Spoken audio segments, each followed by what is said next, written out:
Good morning students. मैं पन्ना लाल अत्री आज 12th arts के बच्चों को हड़प्पा सभ्यता की धार्मिक दिशा के विषय में, रिलीजियस लाइफ के विषय में थोड़ा सा बताता हूँ। कहते हैं विपत्तियाँ आदमी को शिक्षा देती हैं और खुशियाँ आदमी की परीक्षा लेती हैं, लेकिन सुख दुख में समरस रहे जीवन वही महान, राज मिले या वन वन मिले जो समझे एक समान। प्रिय विद्यार्थियों, हड़प्पा सभ्यता के लोगों का भी धर्म में विश्वास था। अब इस वीडियो में मैं आपको बताने वाला हूँ कि हड़प्पा सभ्यता के लोग किस किस की उपासना यानी कि वर्शिप करते थे। हड़प्पा सभ्यता के लोग सबसे ज़्यादा देवी माँ, मदर गॉडेस की उपासना करते थे।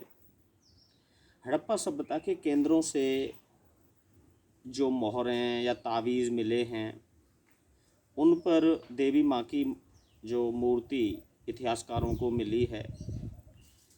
कुछ मूर्तियों पर तो धुएं के भी अंश इतिहासकारों को मिले हैं, जिसको देखकर इतिहासकार ये अनुमान लगाते हैं कि हड़प्पा सभ्यता के लोग धूप, दीप, घी आदि से देवी माँ की उपासना करते थे।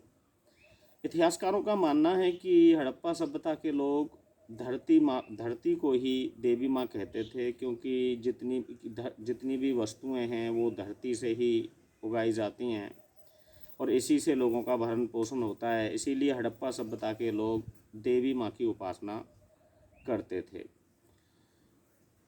कुछ स्थानों से मोहरों या तावीज़ों पर पशुपति योगीराज की मूर्तियाँ मिली हैं, जिसको हड़प्पा सभ्यता के लोग पशुपति शिव कहते थे। यानी कि वो पशुपति शिव की, लॉर्ड शिवा की भी उपासना करते थे।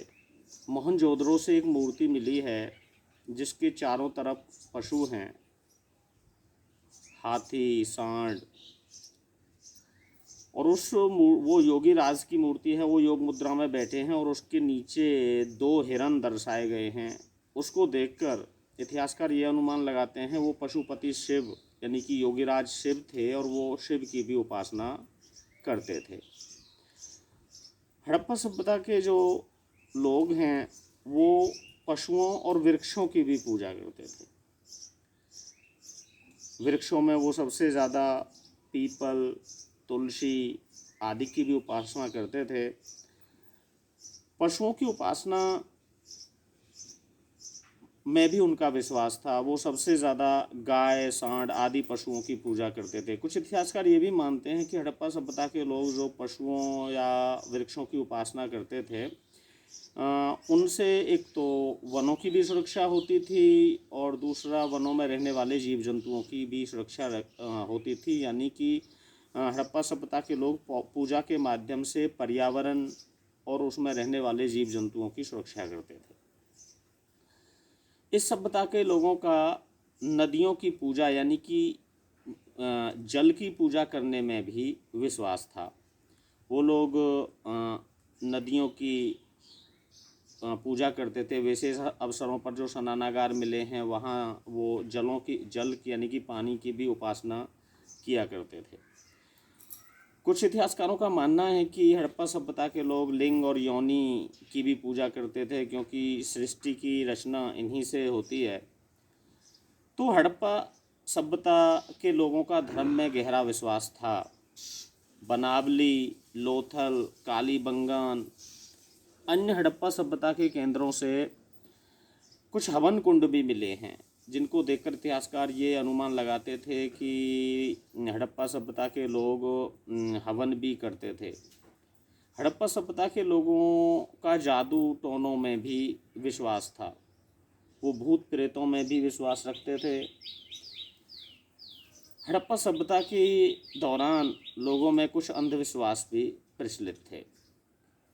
तो निष्कर्ष तौर पर ये निकल के आया कि हड़प्पा सभ्यता के लोगों का धर्म में विश्वास था। वो देवी माँ यानी कि मातृ देवी की उपासना करते थे। पशुपति शिव यानी कि योगीराज शिव, लॉर्ड शिवा की भी उपासना करते थे। वो लोग वृक्षों की उपासना करते थे, वो लोग पशुओं की उपासना करते थे, वो लोग जल की उपासना करते थे, लिंग और योनि की भी उपासना करते थे। वो जादू टोनों और भूत प्रेतों में भी विश्वास रखते थे। और हड़प्पा सभ्यता के दौरान अनेक अंधविश्वास भी प्रचलित थे। प्रिय विद्यार्थियों, अंधविश्वास कहते किसे हैं? अंधविश्वास एक ऐसा विश्वास होता है जिस पर हम बिना सोचे समझे विश्वास कर लेते हैं, यानी कि जिसको वैज्ञानिक दृष्टिकोण से सिद्ध करके नहीं दिखाया जा सकता। ऐसे विश्वासों को अंधविश्वास कहा जाता है। हड़प्पा सभ्यता के लोग अपने मृतकों का संस्कार, डिस्पोजल ऑफ डेड, उनका संस्कार भी धार्मिक रीति रिवाजों के अनुसार ही करते थे। इतिहासकार कहते हैं कि मृत्यु के बाद हड़प्पा सभ्यता के लोगों का जीवन में विश्वास था या नहीं था, इस विषय पर निश्चित तौर से कुछ नहीं कहा जा सकता। लेकिन हड़प्पा सभ्यता के दौरान कुछ लोग मृतकों को दफनाते थे, कुछ जलाते थे, और कुछ लोग शवों को खुले स्थान पर रख देते थे, और पशु पक्षियों के खाने के बाद जो शेष बचता था उसको या तो जला देते थे या दफना देते थे। तो प्रिय विद्यार्थियों, आज मैंने थोड़ा सा आपको हड़प्पा सभ्यता के धार्मिक जीवन के विषय में बताया और ये जानकारी देने की कोशिश की कि आज से लगभग 5000 वर्ष पूर्व भी हमारे देश के लोग, हमारी प्राचीन सभ्यता के लोग धर्म में विश्वास रखते थे। नमस्कार।